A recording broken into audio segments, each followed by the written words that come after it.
Hey everyone, Desiree here. So in today's video, I'm going to share with you my books that I plan on reading for my reading challenge.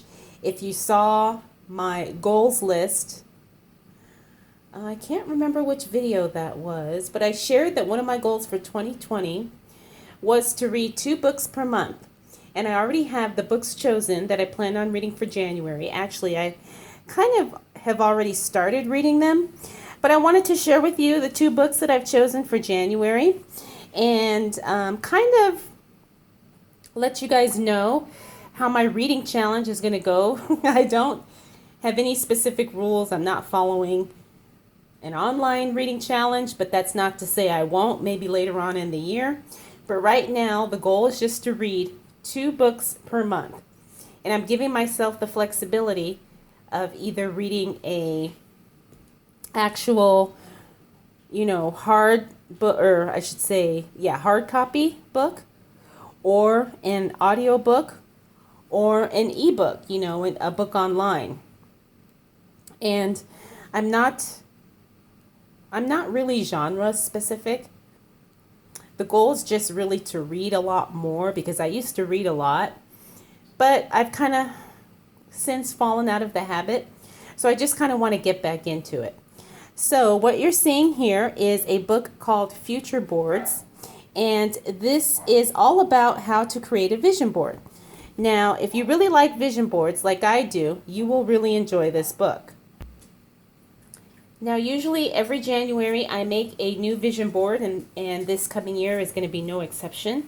I've actually already started my vision board, and I'm really excited about my goals and things that I'm working towards in this new year. But I have heard several people talk about this book, and because I'm so passionate about vision boards and visualization and manifesting and really creating the life that you want, I decided to check out this book, and so far I'm really enjoying it. The author is Sarah Centrella. I hope I'm pronouncing it right. And again, it's called FutureBoards. I hope I said that right earlier. I'm not sure if I said vision boards or future boards. But anyways, the title is called FutureBoards. And it's learn how to create a vision board to get exactly the life that you want. Now, I really like this book because it's a hardcover book. And you can see it's a pretty easy read. And she has lots of she makes it easy because there's bullet points, there's action steps. She also shares some real life examples and also some examples from her own personal life. It's just a really good book, and it's really I really like it because it breaks it down into simple steps that are not overwhelming. So this is the first book that I have chosen to read for the month of January. Now the next book, this one I'm really excited about as well. It's called Girl on Fire. Now if you follow any type of women in business accounts or women entrepreneur accounts on Instagram, you may have already seen this book really floating around quite a bit, because from what I understand, the girl who wrote this book has written a lot of books about women in business, leadership, entrepreneurship, and this one has been really, really good. This is the first book I've read from her. Her name is Kara Alwill Leba, and I apologize if I'm not pronouncing that correctly. But as you can see, it's called Girl on Fire, How to Choose Yourself, Burn the Rule Book, and Blaze Your Own Trail in Life and Business. This is such a good book. It's very motivating and inspiring, and I'm only about 2 chapters in. Now, when I read books, I do like to read several books at once, so I'm kind of going back and forth between these two. But Girl on Fire is another easy read. It's not too overwhelming, not too complicated.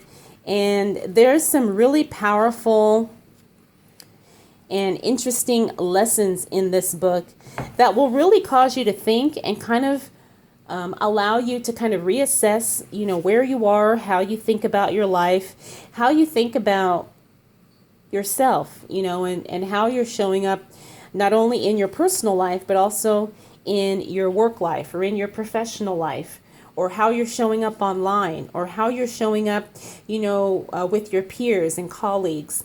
So if you are interested in really kind of leveling up your business, or you don't have to be a business owner or an entrepreneur, but I also think that this will help you grow personally as well. I can't recommend this book enough. And if you follow her on Instagram, she also shares a lot of wisdom and insight, and she shares a lot about her own personal story, about, how she was, one of her dreams was to become an author, and how she was working at MTV back in the day, excuse me, and how it wasn't that glamorous of a job, but everybody, thought she had this glamorous job. It's just really interesting to hear her story, and it's very motivating and inspiring. So again, this one is called Girl on Fire. I'll have both of these linked down below in case you are interested in, checking them out, reading the reviews on Amazon. Like I said, they're both highly popular and recommended books. I really do admire both of these authors immensely, just from the little bit I know about them so far, and I'm happy to share this with you.